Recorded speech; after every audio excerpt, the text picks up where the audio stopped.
जनसंघर्ष मोर्चा अध्यक्ष और जीएमवीएन के पूर्व उपाध्यक्ष रघुनाथ सिंह ने पत्रकारों से वार्ता करते हुए कहा कि विगत कई महीने पूर्व आंगनवाड़ी कार्यकर्ता अपने मानदेय बढ़ोतरी आदि मांगों को लेकर 1 महीने तक आंदोलित रहे और सरकार द्वारा आश्वासन मिलने पर आंदोलन स्थगित किया गया।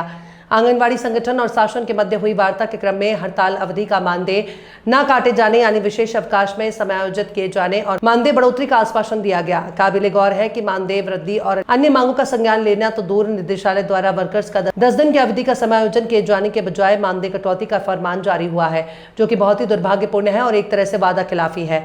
इसके अतिरिक्त वर्कर्स का 2-3 महीने का मानदेय भी नहीं मिल पाया है, जिसकी वजह से वर्कर्स आर्थिक संकट से गुजर रहे हैं और लगभग 3 महीने का भवन किराया भी आंगनवाड़ी सेंटर्स के भवन स्वामियों को नहीं मिल पाता। लगातार वर्कर्स पर दबाव बनाए हुए हैं। नेगी ने कहा कि मानदेय और भवन किराए जैसे मामले पर मंत्री का संज्ञान न लेना इस बात को दर्शाता है कि वे सिर्फ और सिर्फ अपने आर्थिक संसाधन मजबूत करने में लगा है और उनका इन वर्कर्स के मामलों में कोई दिलचस्पी नहीं है। आखिर मंत्री को इन वर्कर्स का दुख क्यों नहीं दिखता?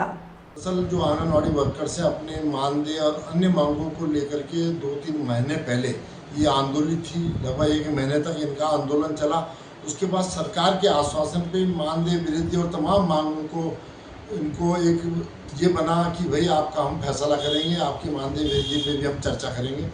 शासन के मध्य इनकी वार्ता हुई संगठन की और उसमें ये आश्वासन दिया गया इनको कि जो इनका 1 महीने की जो हड़ताल हुई है उसको निरंतरता बनाए रखने के लिए इनकी जो विशेष अवकाश है उसमें इनकी कटौती की जाएगी। लेकिन अभी हाल ही में निदेशालय द्वारा एक पत्र जारी हुआ है जिसमें 10 दिन का 20 दिन का तो अवकाश इनका समायोजित हो गया।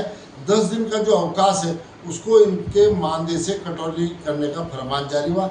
ये एक तरह से वादा खिलाफी। अरे आपने मानदेय बढ़ाना तो दूर, अन्य मांगों पे गौर करना तो दूर, आपने कटौती के आदेश कर दिए। ये बहुत दुर्भाग्यपूर्ण है। हमारा ये कहना है इसमें संबंधित जो महिला सशक्तिकरण एवं बाल विकास की मंत्री हैं रेखा आर्य जी, जो कि खरीद फरोख्त मंत्री है, उनका काम सिर्फ आंगनवाड़ी सेंटर्स के लिए सामान खरीदना, क्योंकि उसमें दलाली करनी होती, कमीशन खोरी करनी होती, इन तमाम चीज़ों में ही उनकी दिलचस्पी। अरे एक आंगनवाड़ी की जो बहनें हैं हमारी, वो कितने मुश्किल में अपना गुजर बसर कर रही हैं। बहुत अल्प वेतन उनको मिलता है। उनके बारे में सोचने की आपको फुर्सत नहीं, कभी इनकी पीड़ा को आप समझते नहीं। आज 2-3 महीने हो गए इनको मानदेय, जो नियमित मानदेय मिलता है इनको, वो आज तक नहीं मिल पाया। बताइए कैसे अपना गुजारा करेंगे? 7-8 हज़ार 9 हज़ार में कैसे गुजारा होता है? उसके साथ साथ जो भवन का किराया, जो आंगनवाड़ी सेंटर्स जिसमें संचालित होते हैं, भवन का किराया वो भी 2-2 3-3 महीने से नहीं मिला। उससे क्या हो रहा है कि जो भवन स्वामी है, जो हमारी तमाम आंगनवाड़ी की बहनें, उन पर दबाव बनाए गए। तो ऐसे में इतनी पीड़ा इनको देने का जो काम किया जा रहा है, अरे आप जिम्मेदार इस विभाग की मंत्री है, क्यों इनकी पीड़ा को समझने का काम नहीं करती है? तो हमारा इसमें यही कहना है कि जो आपने फरमान जारी किया है 10 दिन का मानदेय कटौती का, इसको तत्काल वापस लें और तमाम जो चीज़ें हम नियमित मानदेय और तमाम भवन किराए की जो बात है उसको सरकार संज्ञान ले। नहीं तो हम बहुत जल्दी इस मामले को सरकार के सामने इस मामले को रखेंगे। तमाम जो इनका उत्पीड़न हो रहा है, इनका मानदेय बढ़ाना चाहिए, ये बहुत महत्वपूर्ण है।